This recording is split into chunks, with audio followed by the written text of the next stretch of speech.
Radio J. Le Forum Radio J, Frédéric Aziza. Radio J. Bonjour à tous et bienvenue au Forum Radio J. Donc vous êtes l'invité, Brice Hortefeux, bonjour. Bonjour. Alors aux yeux du monde, Trump devait perdre et il a gagné. En dépit de ses outrances, de ses procès et de ses excès, les Américains l'ont choisi. Il fera son retour à la Maison-Blanche le 20 janvier, 4 ans après avoir été battu par Joe Biden. Alors avec quelles conséquences pour l'Europe, pour le monde et pour les conflits en cours, que ce soit en Ukraine ou au Proche-Orient? Dans ce contexte, quid du débat politique français au moment où la séquence budgétaire a démontré les limites de la coalition du socle commun? Y a-t-il un parallèle à faire entre la situation aux États-Unis et celle en France? Et puis, qui peut être le Trump français? Et donc, pour commencer, bien les élections américaines, est-ce que vous dites, comme Jean-Noël Barrot qui s'exprime aujourd'hui dans Le Parisien, que la victoire de Trump est le résultat de décennies d'aveuglement des élites? En tout cas, la victoire... Aux États-Unis, peut-être on pourra parler de la France aussi. En tout cas, la victoire de Trump suscite, en tout cas pour moi, un mélange de satisfaction et d'inquiétude. Satisfaction pourquoi? Parce que c'était votre candidat? La satisfaction, puisque c'est la débâcle des élites, du showbiz, des sachants, des wokistes et tous ces gens-là. Vous parlez des États-Unis, hein? Aux États-Unis. Ouais. C'est donc une débâcle. Et on peut aussi faire un petit détour par la France, puisque les milieux bien pensants, les porteurs de la pensée unique, du politiquement correct, étaient déchaînés contre le candidat Trump. Et donc, on peut dire souvent à juste raison. Ils étaient déchaînés, en tout cas. Bon. Ça, c'est donc l'élément peut-être un peu fugitif de satisfaction.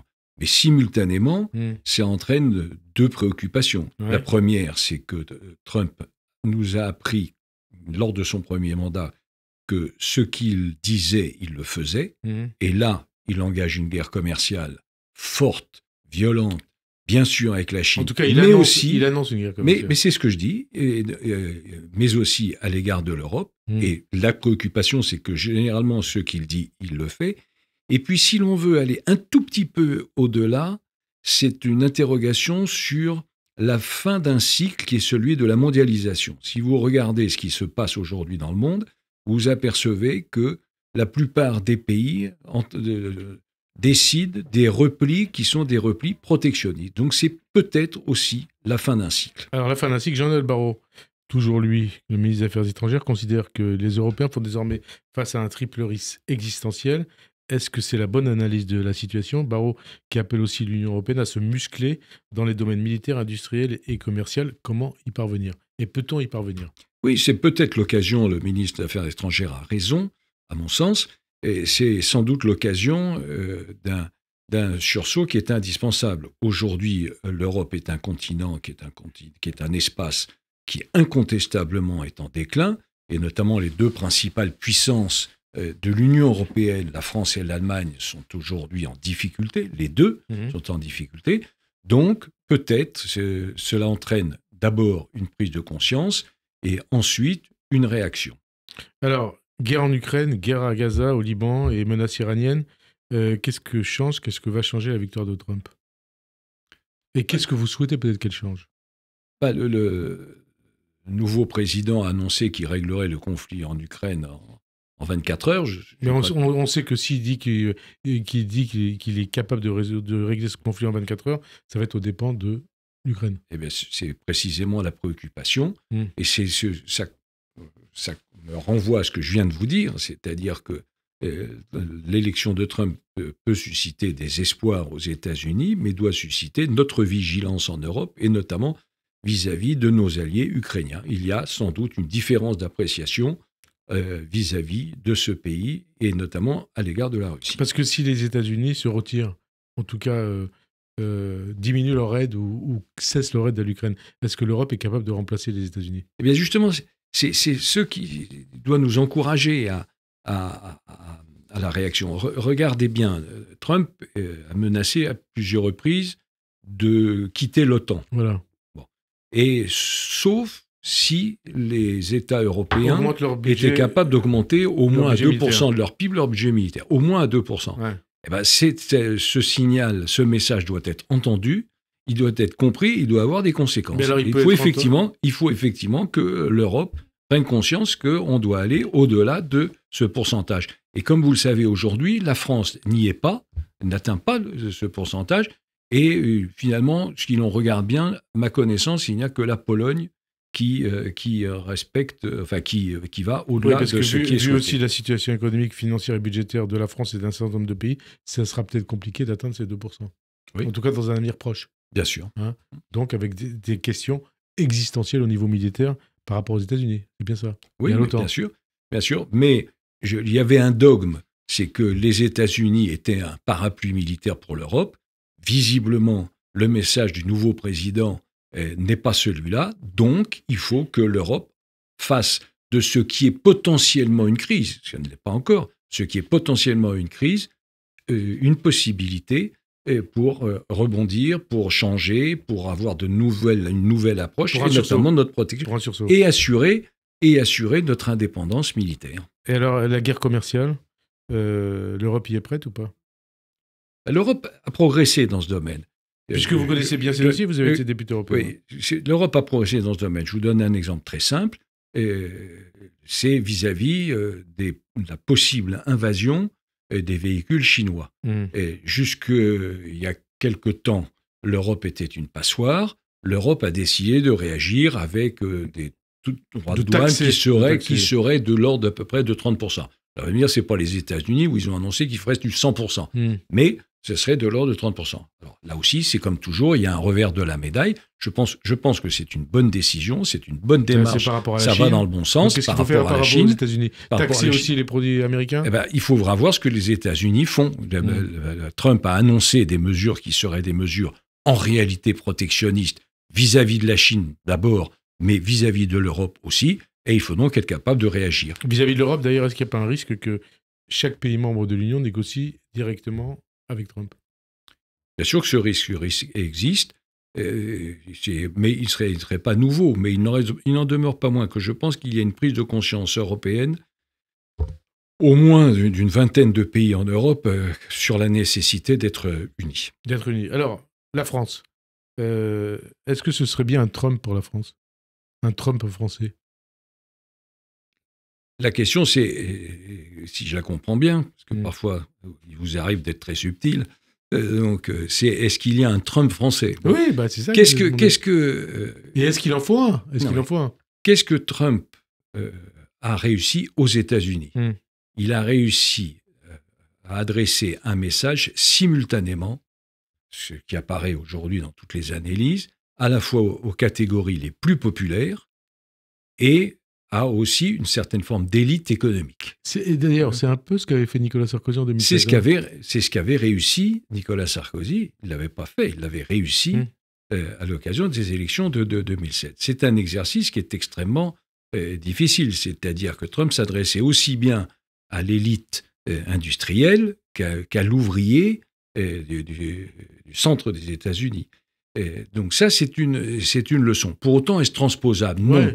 Parce que l'histoire, les réflexes, les tempéraments, beaucoup de choses que le président le modèle français, c'est pas le modèle que le président élu a prononcé ne sont pas transposables dans notre pays. Je pense que le parler cru, Nicolas Sarkozy était habitué aussi. Il nous y a habitués. Oui, enfin, quand vous dites parler cru, pour Trump, c'est vrai. Pour Nicolas Sarkozy, c'était le parler vrai. C'est donc pas tout à fait la même chose. LR, vous êtes membre du Parti républicain. Est-ce que LR doit s'inspirer du modèle Trump ? Dans la mesure où on doit être capable de s'adresser à l'ensemble de la société, oui, il faut que l'on ait un message vis-à-vis d'un monde ouvrier. Et je vous rappelle que par exemple, ce qui est très révélateur, c'est que le nombre de salariés payés au SMIC augmente. Lorsque j'étais, peu de temps, mais j'étais ministre du Travail, c'était de l'ordre de 12-13%. Aujourd'hui, on est à 18%. C'est-à-dire que quand on dit qu'il y a une smicardisation de la société, oui. Il y a un deuxième élément qui est intéressant. Notamment peut-être parce que le SMIC augmente un peu. Alors le SMIC augmente, bien sûr, Mais il y a un deuxième élément qui est, à mon avis, à souligner, c'est l'évolution de la pauvreté. La pauvreté dans notre pays ne diminue pas, elle continue à augmenter. Aujourd'hui, on en est à 9 millions de personnes touchées par la pauvreté, alors que c'était 1 million de moins il y a encore quelques années.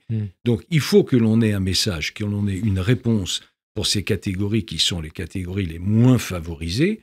Et en même temps, il faut que l'on ait un message pour permettre le développement de notre économie, davantage de liberté, moins de dépenses publiques, et ainsi de suite. Vous savez, si je peux résumer, je crois que l'objectif du gouvernement Barnier, et dans lequel, moi, comme membre des Républicains, je me reconnais totalement, cet objectif, il est double. C'est l'ordre juste et le redressement solidaire. Donc, ordre juste, c'est l'ordre juste. Redressement solidaire, non, attendez, l'ordre juste. Quand je dis l'ordre juste, qu'est-ce que c'est ? Ça veut dire l'ordre aux frontières, l'ordre migratoire, l'ordre dans la société. Et le redressement solidaire, c'est tout le monde comprend qu'aujourd'hui, tout le monde comprend qu'aujourd'hui, notre pays connaît un déclin assez spectaculaire. Je ne veux pas vous inonder de références, mais je donne simplement 2-3. Non, mais je vous donne 2-3. Nous étions la 5e puissance mondiale en 2017. Nous sommes aujourd'hui la 7e. Nous sommes, en termes de richesse par habitant, et là ce chiffre est très important, nous sommes par richesse par habitant, nous sommes au 26e rang mondial, c'est-à-dire que la richesse par habitant, donc c'est-à-dire très loin, et nous avons une richesse qui est inférieure de 15% à celle des Allemands et quasiment de 50% à l'égard des Américains. Et dernier élément, le dernier chiffre, pour vous dire qu'il y a la nécessité du redressement, aujourd'hui notre pays dépense 1/3 de plus que ce qu'il ne perçoit. Est-ce que vous, est-ce que moi, est-ce que les familles peuvent ça ? Donc il y a la nécessité d'un redressement, mais qui doit être solidaire, c'est-à-dire l'effort doit être partagé. Ordre juste et redressement solidaire. On va parler de ces sujets un peu plus tard. D'abord, on reste sur Trump, France, LR. Depuis 2012, votre ami, c'est toujours votre ami, Nicolas Sarkozy, a tenté à plusieurs reprises de revenir. Cette victoire de Trump peut-il lui donner des espoirs ou est-ce que c'est définitivement terminé pour lui ? Nicolas Sarkozy a lui-même indiqué que la phase, j'allais dire, politicienne de son engagement était derrière lui. En revanche, que Nicolas Sarkozy soit attentif à notre pays, préoccupé par sa situation, inquiet pour son avenir et imaginatif pour des solutions, la réponse est oui. Il l'a d'ailleurs encore démontré il y a quelques heures, puisque lors d'une rencontre à Saint-Raphaël, il s'est exprimé très clairement, notamment sur ce qu'il fallait faire pour combattre le racisme et l'antisémitisme. Alors, dans ce contexte, Jordan Bardella, le président du RN, publie son autobiographie, alors qu'il n'a que 29 ans, et il cherche à incarner le mérite à la française. Est-ce qu'il incarne l'avenir du RN ? Est-ce qu'il peut incarner d'ailleurs, comme le souhaite Éric Ciotti, l'avenir de la droite avec Marine Le Pen ? Écoutez, d'abord, moi je ne suis pas au Rassemblement national, je ne sais pas. Aujourd'hui, ce qui est certain, c'est qu'il y a une période d'incertitude qui s'ouvre au Rassemblement national. Ça, c'est sur la forme, puisqu'ils sont aujourd'hui confrontés à un procès, et nul ne sait quelle sera la conclusion de ce procès. Est-ce que ça vous souhaitez qu'elle soit inéligible à l'issue de ce procès ? Moi, je souhaite non. Et moi, je souhaite que la justice soit juste. Je ne dis pas que la justice soit exemplaire, je dis que la justice doit être juste. Mais c'est quoi être juste par rapport à Marine Le Pen ? Donc que la justice se prononce et exprime ce qui est juste sur un sujet qui est un sujet... On parlait des assistants parlementaires. Vous avez connu le Parlement européen. Donc que j'ai croisé au Parlement européen. Donc je ne sais pas quelle sera la décision. Ce que je sais en revanche, c'est que le Rassemblement national aujourd'hui n'est pas une alternative crédible, notamment sur les questions économiques et sociales. Je vous donne deux exemples très simples. Premier exemple, ce qu'il propose, c'est-à-dire de revenir sur la réforme des retraites, ce qui est une folie, alors que tous les pays d'Europe ont compris qu'il fallait reporter l'âge de la retraite. Eux, ils proposent de revenir avec un coût qui serait de l'ordre de 17 milliards. Vous, 67 ans ou pas ? C'est pas 67 ans. Je trouve que là, aujourd'hui, à 64 ans, ça me paraît déjà une première mesure, non pas raisonnable, mais indispensable. Deuxième exemple, Je ne comprends pas que lorsque les Républicains ont proposé qu'il y ait une contrepartie obligatoire au RSA, pour obtenir le RSA, il est refusé. Donc, et puis globalement, aujourd'hui, vous savez très bien que lorsqu'il y a eu ces élections législatives, 2 familles politiques ont proposé des mesures ubuesques de dépenses supplémentaires, c'est la France Insoumise et le Rassemblement national. Et j'observe, et je termine par là, et j'observe que à l'Assemblée nationale, il y a très souvent sur le programme économique et social des collusions entre la France Insoumise et le Rassemblement national. Vous dites Mélenchon, Le Pen, RN, LFI, c'est blanc bonnet, bonnet blanc? Ça, c'est une formule, comme vous le savez, qui appartenait à un leader passé du Parti communiste. Je ne dis pas ça parce que ce n'est pas le cas sur tous les sujets, mais je dis les programmes économiques et sociaux, sur bien des aspects, pas sur tous, mais sur bien des aspects, se rejoignent, ce qui n'est pas fait pour me rassurer. Est-ce que Jordan Bardella, puisqu'on parlait de lui, il ringardise Marine Le Pen empêtrée, comme vous l'avez remarqué, dans le procès du RN? Ça, écoutez, c'est leur affaire. Moi, je n'ai pas de jugement. J'ai pas de jugement à formuler. Je vous dis simplement, parce que pour être raisonnable, sérieux, crédible, dans tout ce que dit le Rassemblement national, tout n'est pas faux, en matière notamment migratoire, mais pour autant, le programme qu'ils ont avancé était un programme irréaliste et dangereux pour notre pays. Vous dites tout ce que dit le Rassemblement national n'est pas faux. Le Rassemblement national, Jordan Bardella le confirme aujourd'hui dans le JDD, il appelle à l'instauration de la proportionnelle aux législatives. Est-ce que vous souhaitez que cette réforme se fasse dans les prochains mois, les tout prochains mois? C'est une demande constante du Rassemblement national. Moi, j'étais favorable à l'instillation d'une dose de proportionnelle. Sans rentrer dans trop de détails, le grand atout du scrutin majoritaire était double. Premier élément, ça renforçait le lien entre l'électeur et l'élu, ça c'est vrai. Et deuxième élément, le scrutin majoritaire s'était retenu pour précisément qu'il y ait des majorités. On s'aperçoit qu'il n'y a pas de majorité. Donc il y a une réflexion à avoir sur le mode de scrutin. Donc est-ce que LR voterait une réforme du scrutin législatif allant vers l'installation d'une dose de proportionnelle? Écoutez, à ce stade, je ne sais pas, parce qu'on n'en a pas parlé, parce que ce n'est pas l'urgence absolue. Il y a d'autres sujets pour notre pays que le changement du mode de scrutin. La présidentielle, beaucoup, y compris LR, et notamment LR, disent que pour que le centre, la droite, soit présent au second tour de l'élection présidentielle de 2027, il faut un candidat commun, Renaissance, LR, Modem, Horizon. Vous êtes d'accord avec ça ou pas? Mais aujourd'hui, nous ne sommes pas dans une coalition de gouvernement. Ce que vous décrivez, c'est si nous étions dans une coalition. Aujourd'hui, ce n'est pas le cas. Donc, la question, là, il y a une stratégie politique à mettre en place. La question ne se pose pas. Donc, la question ne se pose pas aujourd'hui dans ces termes. Aujourd'hui, on a une majorité relative qui est au travail, un Premier ministre qui est à la tête d'un gouvernement avec des parcours, des histoires, des sensibilités différentes. Moi, je vous dis bien sûr qu'il faudra se préoccuper de l'élection présidentielle, mais aujourd'hui, ce qui doit mobiliser toute notre énergie, toute notre attention, toute notre volonté, c'est le redressement national et la vigilance sur l'échelon international. Alors, redressement national, ça passe par le budget.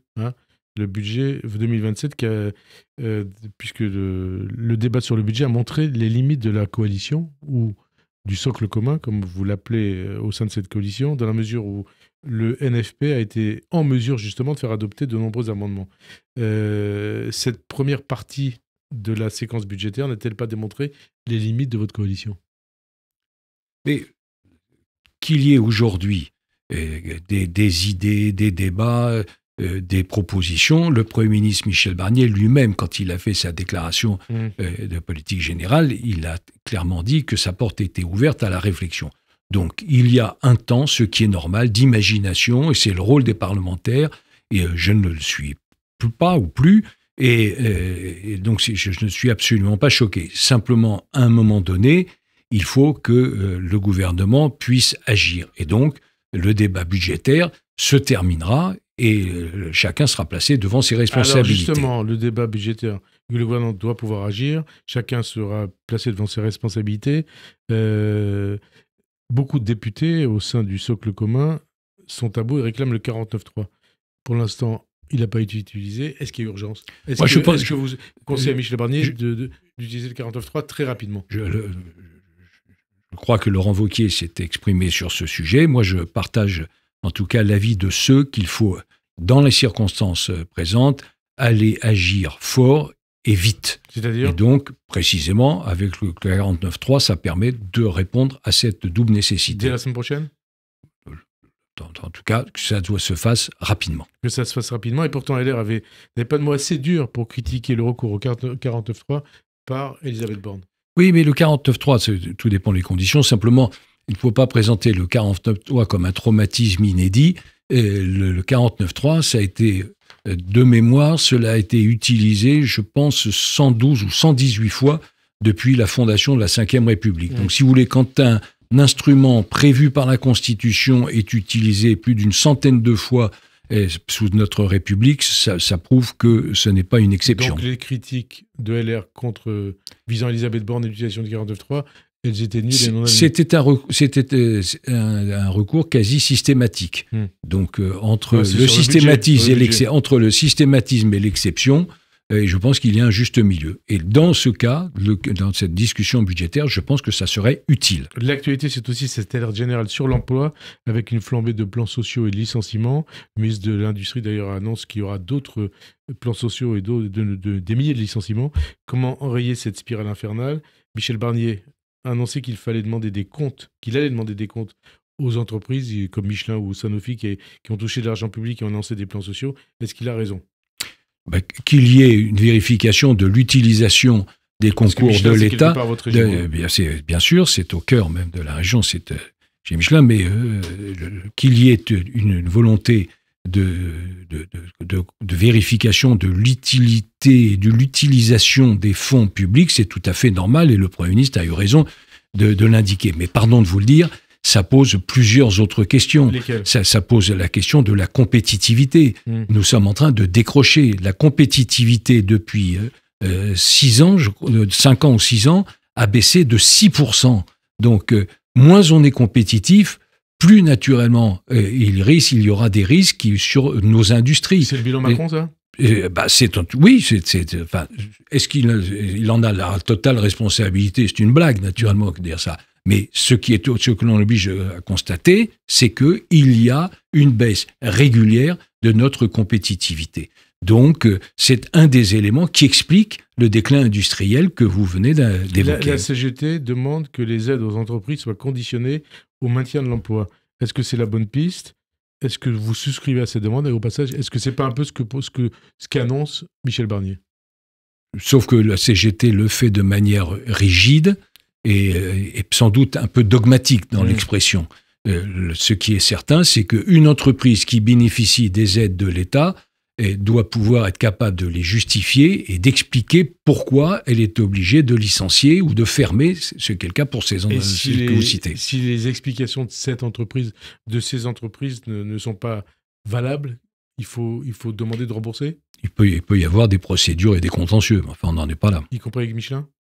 Mais je vous dis, on n'en est pas là. On n'en est pas là. L'annonce par le gouvernement d'imposer 3 jours de carence aux fonctionnaires, comme c'est le cas dans le secteur privé, ne risque-t-il pas de mettre le feu aux poudres? Bon, on connaît la réalité sur l'absentéisme. On précise que vous avez été ministre du Travail. Oui.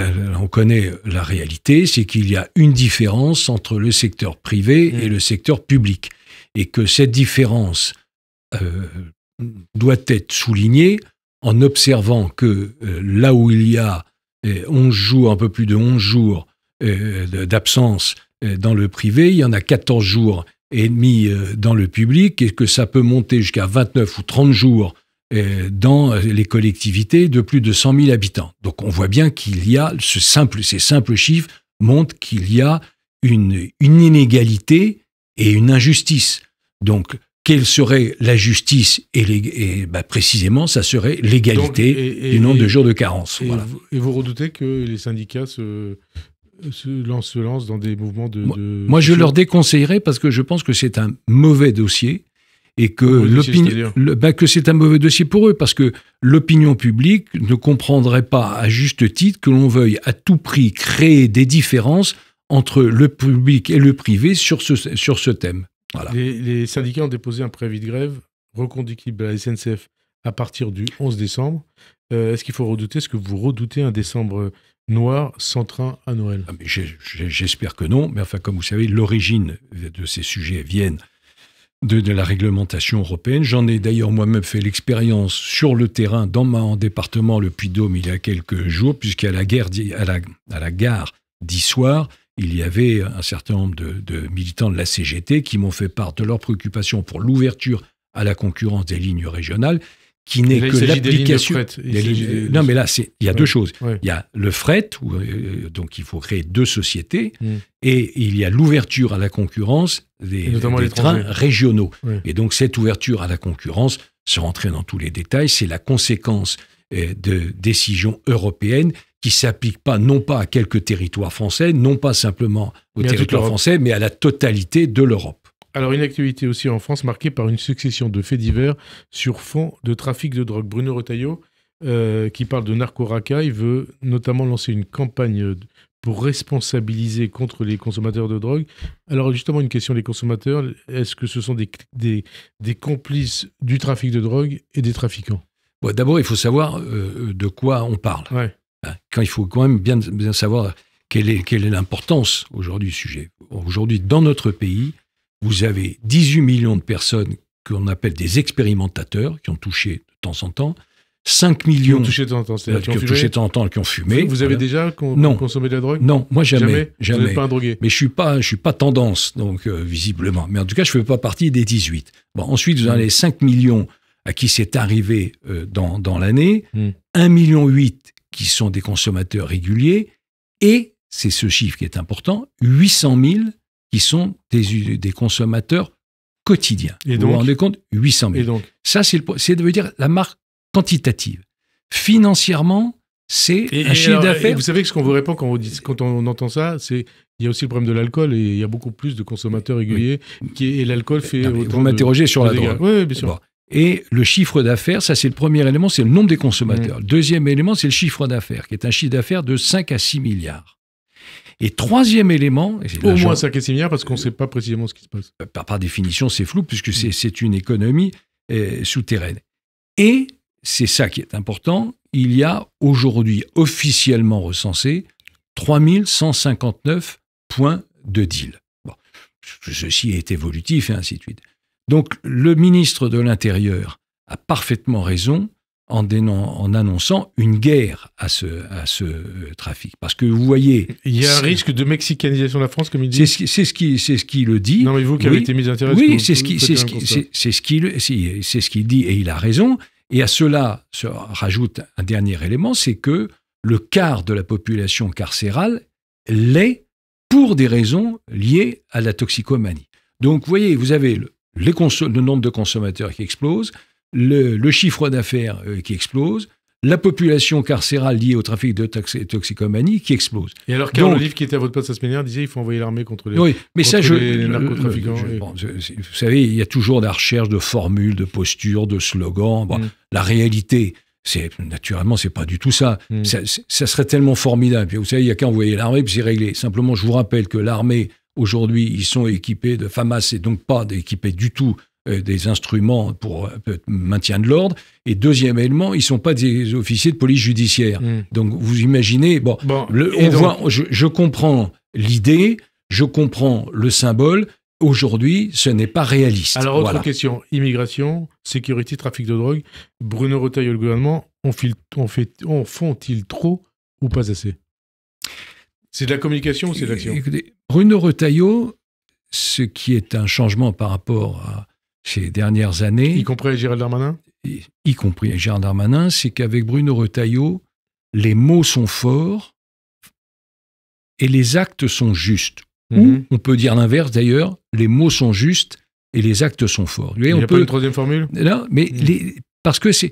Souvent, à vrai dire, on a eu les mots justes. À vrai dire, que ce soit Gérald Darmanin, Bernard Cazeneuve et autres, Manuel Valls, et sans doute moi-même, les mots étaient justes.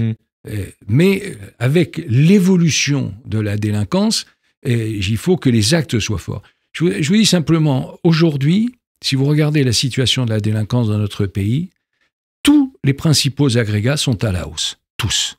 Les atteintes aux biens, les agressions physiques, les vols. Donc, vous savez, il y a 300...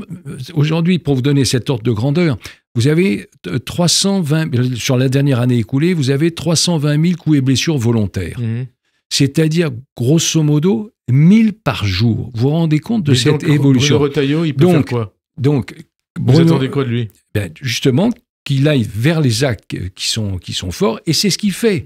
Bon, il le fait. Vous savez, Bruno Retailleau est un Vendéen, et vous avez cette formule de Clémenceau qui, moi, m'a toujours marqué. La formule de Clémenceau, donc un illustre prédécesseur ministre de l'Intérieur, c'était de dire il faut d'abord savoir ce que l'on veut, ensuite, quand on le sait, il faut avoir le courage de le dire, et quand on le dit, il faut avoir le courage de le faire. C'est ce que fait Retailleau? Eh bien, il a déjà rempli 2 des premières étapes. Après, faire, ça nécessite un petit peu de temps. Mais je pense que, encore une fois, Bruno Retailleau, c'est les mots justes et les actes forts. C'est le ministre qui a su montrer l'exemple depuis sa nomination? Oui. Il fait le boulot? Oui, parce que il fait le job. À la fois, il s'exprime, il est présent et il décide. Alors, vous êtes plutôt Retailleau ou Migaud? Donc, ministre de l'Intérieur ou ministre de la Justice? Je crois que c'est un ensemble. Vous savez, il y a une tradition sous la République, c'est les oppositions entre...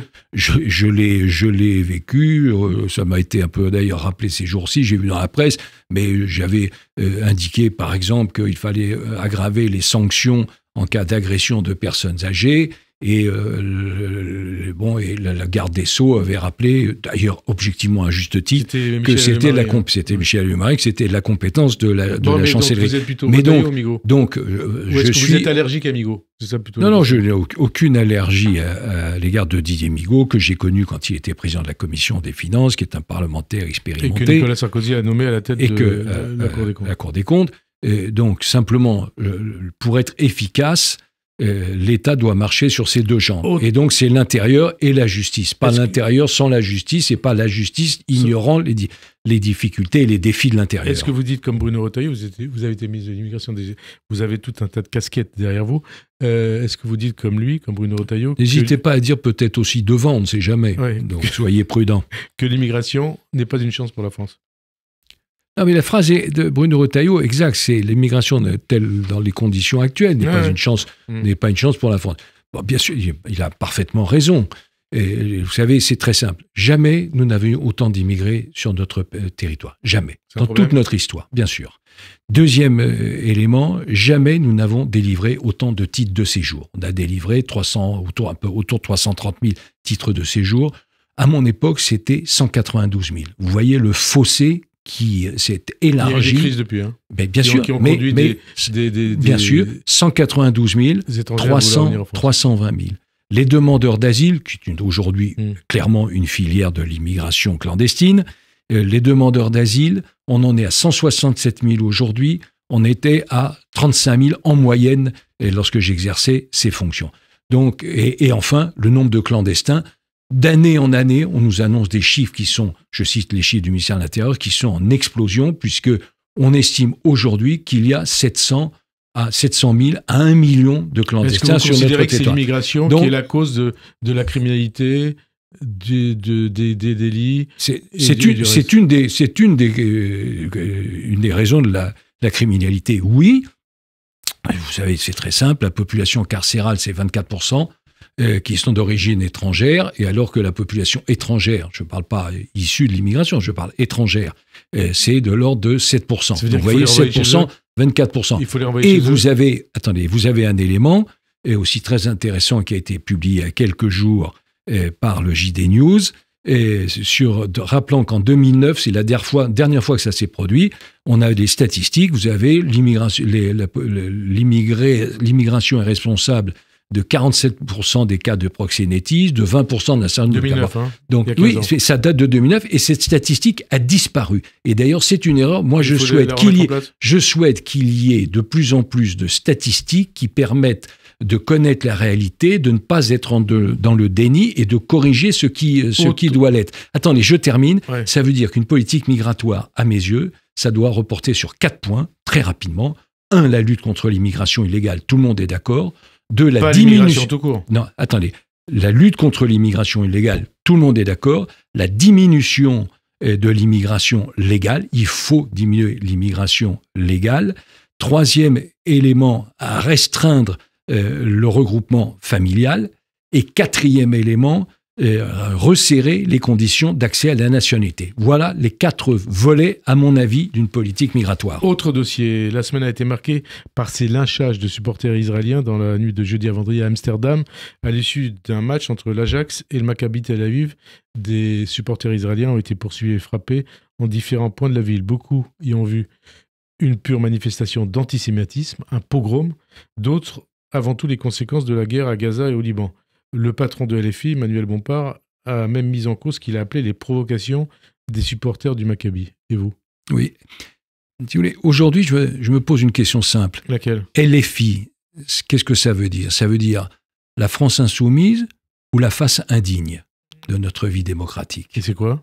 Et donc la réponse à la question, je suppose. Oui, c'est ce que je viens de vous dire. Je suis personnellement extrêmement choqué de voir une famille politique qui est systématiquement aux côtés des régimes autoritaires ou des dictatures sur la plupart des sujets. LFI, c'est la même position, il faut bien le comprendre, c'est la même position, notamment sur le conflit à Gaza, que l'Iran, grande démocratie, que la Russie, grande démocratie, que la Chine, grande démocratie, que les sunnites, les islamistes sunnites radicaux, bel exemple de démocratie, ils sont systématiquement à ses côtés. La face indigne, est-ce que la face indigne, c'est la France islamiste ? Non, je dis c'est la face indigne. Et sur ce sujet, il y a incontestablement des collusions. En tout cas, c'est ce qu'on avait fait.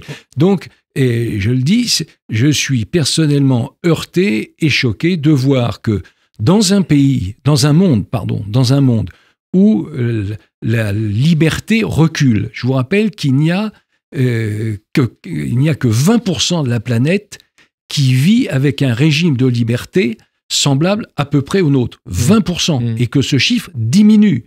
Eh bien, cette famille politique est systématiquement aux côtés de ceux qui restreignent la liberté. Alors justement, il y a eu cette déclaration d'une députée, la députée LFI, Marie Messmer, pas Mesmer, Messmer.